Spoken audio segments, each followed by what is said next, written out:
आइए, तो आपका प्रश्न है कि जो विवाह में या किसी समय में कन्यादान की जाती है, उसके दान को करके जो उस पर हक करता है उसको क्या फल प्राप्त होता है।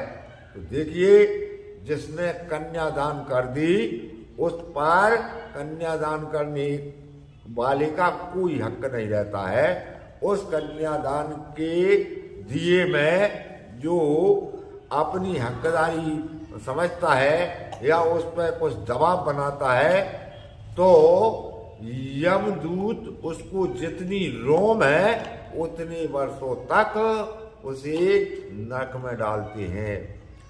जो भूमि दान करके उस भूमि में से अन्न लेता है, तो जितने अन्न के कण खाता है उतने वर्षों तक नरकगामी होता है और वो यमराज उससे ले जाने का हक रखते हैं।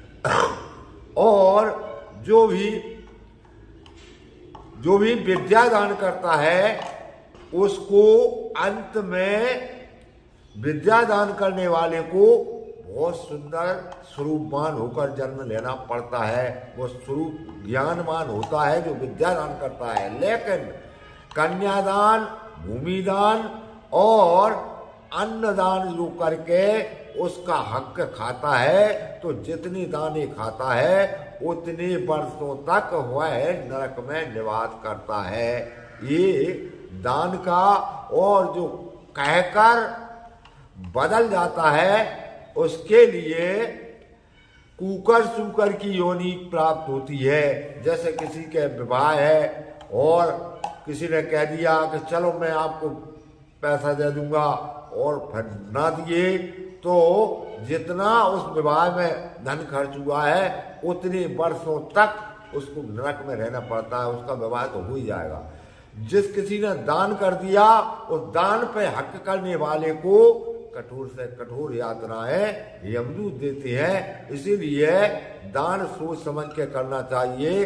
राजा बलि ने दान किया तो भगवान ने 2 पग में पृथ्वी नापी और तीसरा पग राजा बलि के सिर पर रख दिया। उनके गुरु ने उसमें अवरोध किया तो गुरु शुक्राचार्य की एक आंख फोड़ दी भगवान विष्णु ने।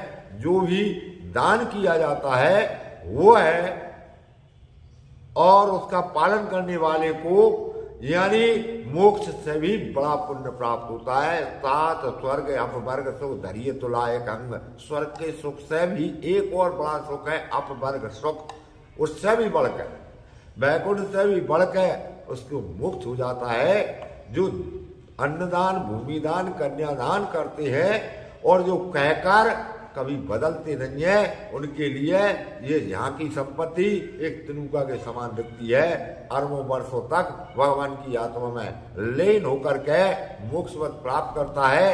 ये मैं नहीं कह रहा, ये आपका भगत पुराण कह रहा है। आपने प्रश्न किया, मैंने जवाब दिया। प्रश्न करने के लिए बहुत बहुत धन्यवाद।